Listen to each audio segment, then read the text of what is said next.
How's it going, everyone? Welcome back to Sigmas and Gamers, and today it looks like Sony's new PlayStation Plus makes retro games, I gotta say, a very pricey option, which is actually not really good news for gamers. And so yeah, without any further ado, let's go ahead and dive right into this, shall we? So the article starts off saying that Sony has just announced that a new PlayStation Plus subscription, which will be available later this year, and with the new extra and premium levels, you will get access back to catalogs of many PlayStation games. However, if you want to play a classic PS3, yeah, sorry, I guess I'm stuck in my throat. So classic games that are like from previous iterations of PlayStation, then you'll have to pay for premium.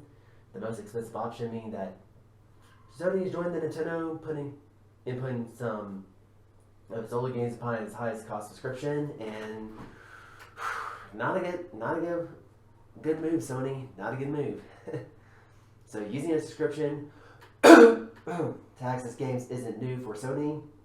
For years, the company has offered access to PS4, 3, and 2 games as part of the PlayStation Now, which is an entirely separate subscription service for PlayStation Plus, but instead of using the Plus shakeup to bring some games to standard tier, Sony has instead decided to use classic games as a carrot to encourage players to subscribe to premium, which will cost $17.99 per month, and $499.99 per month, and $119.99 per year.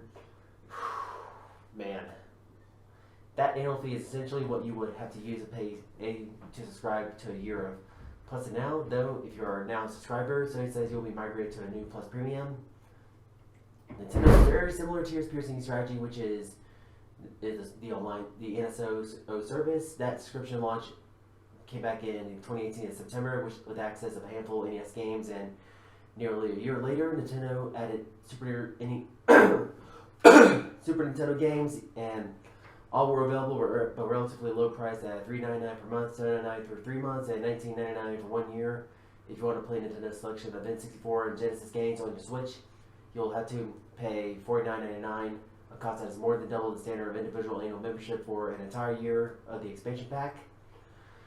And Microsoft, on the other hand, has taken a different approach with Game Pass library. With the Xbox Game Pass, you can play the same Microsoft titles on your Xbox, whether you pay for the low tier $9.99 per month Game Pass, or for the most expensive $14.99 per month Xbox Game Pass Ultimate. Microsoft has also invested into backwards compatibility, meaning that you can still access as many older Xbox games and Xbox Series X without needing a subscription.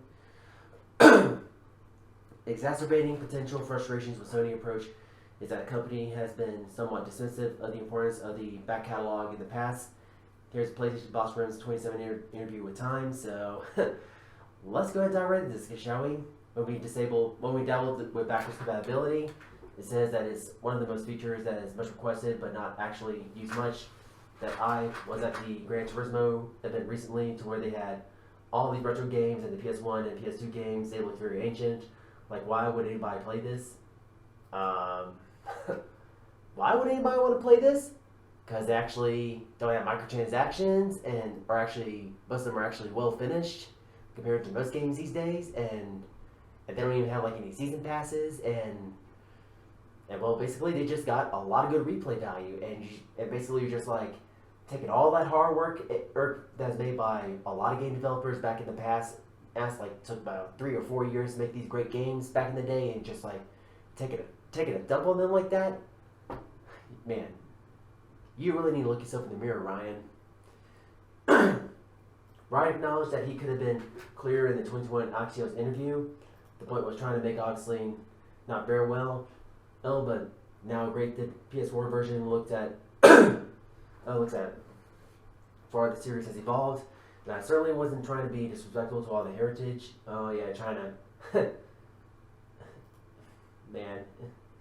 Now just like, China, flip-flopping right now with that statement, saying, oh, I regret it. Oh, no, I wasn't insulting them, but just looking at this right now, buddy, the way that kind of response to that interview you had back in 2017, I gotta say, that's very dismissive right there. And there's no way you can actually bench press your way out of this one, buddy. So, but in 2017, comments still sting. But the 2017 comment still stings, especially when you consider how impactful many PlayStation games were, like the Metal Gear Solid series, Jack and Daxter and the Shadow of the Colossus have been to video games history, and yeah, I gotta agree, especially the fact that Shadow of the Colossus recently basically got remade for the PS4 about a few years ago, and I gotta say, it's one of the greatest games of all time. And although many older PlayStation games may have been remastered or brought to other platforms, it can still be great to play them the way they originally looked, and while the PS5 is backwards compatible with nearly every PS4 game, the only way to play PS3 and PS2 games on Sony's newest console is through its on its way out PlayStation Now service and soon by a revised PlayStation Plus. And with that said, subscriptions do offer convenient ways to preserve retro games that may be hard to find, or you can just emulate them. With some digital game stores shutting down and hardware becoming obsolete, subscriptions are the one way to make older games accessible, but Sony and Nintendo seem to be moving towards making retro games only available via subscription, and sticking some kind of most expensive tier. And for the PS5 and the Switch, there isn't a way to buy older games one at a time, like with Nintendo's Virtual Console. And so therefore, let's see, Sony hasn't shared what retro games will be included in the PS Plus Premium, so we do not currently know what you might get if you are planning to put aside the cash for more expensive subscription.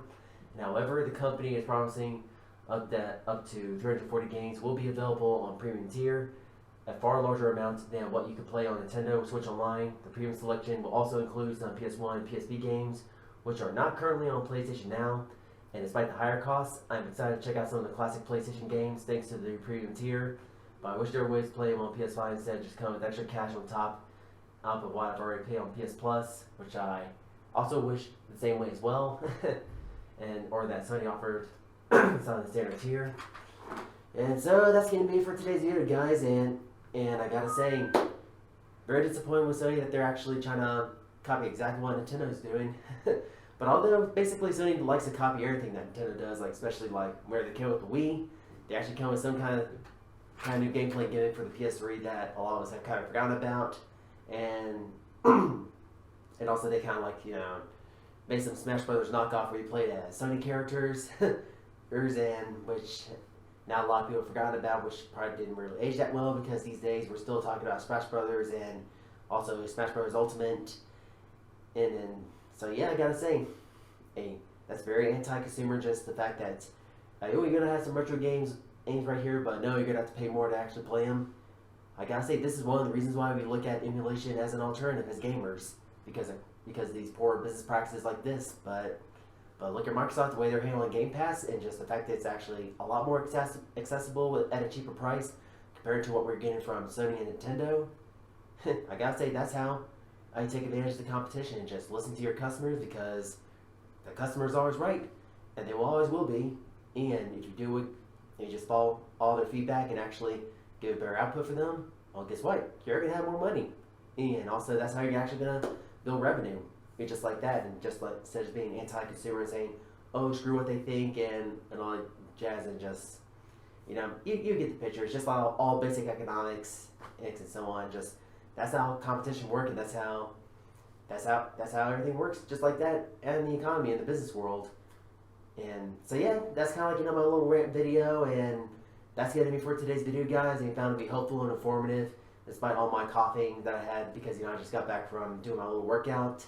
Then go ahead and drop a like as always, because it does help the channel out a lot. And while you're at it, be sure to subscribe for more content like this, and hit the bell to be notified when my next video is gonna drop. And if you got your own thoughts or opinions based on what Sony's been doing with these retro games and in terms of pricing, go ahead and send out the comment section below and get a discussion going, because I really want to hear your thoughts on this.